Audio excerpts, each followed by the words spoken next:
ఆంధ్ర తెలంగాణలో తక్కువ ఫీజులతో high quality results ఇస్తున్న ఏకైక సంస్థ తిరుమల్ ఐఏఎస్ ఇన్స్టిట్యూట్. ఫార్ములా ఈ రేస్ కేసులో ఏసీబీ విచారణకు కేటీఆర్ హాజరయ్యారు. ఇప్పటికే గురువారం ఉదయం ఏసీబీ కార్యాలయానికి కేటీఆర్ వచ్చారు. ఫార్ములా ఈ కేసులో నిధుల మళ్లింపుపై కేటీఆర్ ను ముగ్గురు ఏసీబీ అధికారులు ప్రశ్నిస్తున్నారు. మొత్తం 30 ప్రశ్నలను రెడీ చేసినట్టుగా సమాచారం. కొన్ని గంటల పాటు కేటీఆర్ విచారణ కొనసాగబోతోంది. కేటీఆర్ వెంట న్యాయవాది రామచంద్రరావు ఏసీబీ కార్యాలయానికి వచ్చారు. కేటీఆర్ విచారణ కనిపించే అంత దూరం వరకు న్యాయవాదిని అనుమతించారని హైకోర్టు ఆదేశించిన నేపథ్యంలో ఇన్వెస్టిగేషన్ రూమ్ లో కేటీఆర్ ను న్యాయవాదిని లైబ్రరీలో కూర్చోపెట్టేందుకు ఏసీబీ ఏర్పాట్లు చేసింది. అయితే విచారణ అనంతరం ఏం జరుగుతుందనేది ఇప్పుడు ఉత్కంఠ రేపుతోంది. కేటీఆర్ ను ఇంటికి పంపిస్తారా లేక ఆయన అరెస్టు చేస్తారా అనే టెన్షన్ బీఆర్ఎస్ శ్రేణుల్లో అయితే నెలకొంది. ఒకవేళ అరెస్టు చేస్తే ఎలా ముందుకెళ్లాలనే దానిపై బీఆర్ఎస్ నేతలు చర్చిస్తున్నారు. ఎమ్మెల్సీ కవితతో పాటు పలువురు కీలక బీఆర్ఎస్ నేతలు కేటీఆర్ నివాసం వద్దున్నారు. ఈ నేపథ్యంలో మాజీ మంత్రి హరీష్ రావు నివాసం వద్ద పోలీసులు భారీగా మోహరించారు. హరీష్ రావుతో పాటు బీఆర్ఎస్ నేతలను పోలీసులు గృహ నిర్బంధం చేశారు. ఇక ఈ కేసుకు సంబంధించి నెల 6న విచారణకు రావాల్సిందిగా తొలుత కేటీఆర్ కు ఏసీబీ నోటీసులు ఇవ్వడం జరిగింది. ఏసీబీ నోటీసుల మేరకు కేటీఆర్ ఈ నెల 6న న్యాయవాదితో కలిసి ఏసీబీ కార్యాలయానికి వచ్చారు. న్యాయవాదితో కలిసి విచారణకు వచ్చేందుకు ఏసీబీ అధికారులు నిరాకరించారు. చాలాసేపు కేటీఆర్ ఏసీబీ కార్యాలయం బయటే ఉన్నారు. న్యాయవాదితో కలిసే విచారణకు వస్తారని లేకపోతే లేదని తేల్చి చెప్పేశారు. చివరకు ఏసీబీ అధికారులకు లిఖితపూర్వకంగా లేఖ రాసి కేటీఆర్ విచారణకు హాజరు కాకుండానే వెనుదిరిగి వెళ్లిపోయారు. అనంతరం ఏసీబీ మరోసారి కేటీఆర్ కు నోటీసులు ఇవ్వడం జరిగింది.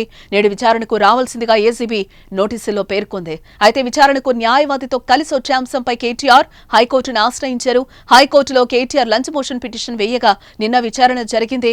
కేటీఆర్ కు దగ్గరలో న్యాయవాది ఉండేలా చర్యలు తీసుకోవాలని ఏసీబీకి హైకోర్టు ఆదేశించింది. ఎట్టి పరిస్థితుల్లోనూ విచారణ గదిలోకి అనుమతిని ఇచ్చేది లేదని న్యాయస్థానం క్లియర్ గా చెప్పింది. నందినగర్లోని నివాసం నుంచి ఏసీబీ కార్యాలయానికి బయలుదేరే ముందు కేటీఆర్ మీడియాతో మాట్లాడుతూ సంచలన వ్యాఖ్యలు చేశారు. ఫార్ములా ఈ కేసులో తాను ఎలాంటి క్విట్ ప్రోకోకు పాల్పడలేదని తెలిపారు. తమకు న్యాయ వ్యవస్థపైన పూర్తి నమ్మకం ఉందని స్పష్టం చేశారు. ఆయన కేసీఆర్ కొడుకుగా చెబుతున్నా తెలంగాణ కోసం అవసరమైతే చనిపోతా అంటూ కేటీఆర్ కామెంట్స్ చేశారు. తెలంగాణ ప్రతిష్టను పెంచడానికి హైదరాబాద్ బ్రాండ్ ఇమేజ్ ను అంతర్జాతీయం చేయడానికి ఆనాడు రాష్ట్ర మంత్రిగా ఎన్నో ప్రయత్నాలు చేశామని అవి చాలా మంచి ఫలితాలనిచ్చాయని కూడా కేటీఆర్ చెప్పారు. ఆ సాగు తెలివితేటలు ఆ అవినీతి తెలివితేటలు వాళ్ళకే ఉన్నాయి. నేను 50 లక్షల రూపాయలతో ఎమ్మెల్యేలను కొనుగోలు చేయడానికి పోయి దొరికిపోయిన దొంగను కూడా కాదు. నేను నిఖార్సైన తెలంగాణ బిడ్డను. ఏ పని చేసినా తెలంగాణ కోసం హైదరాబాద్ ప్రతిష్టను పెంచడం కోసం చేశాను. 6 పైసా అవినీతి కూడా నేను చేయలేదు, చేయబోను. సరే, ఇవాళ ఈ కొంచెం ఉర్రకుండా ఆగలుగుతారా?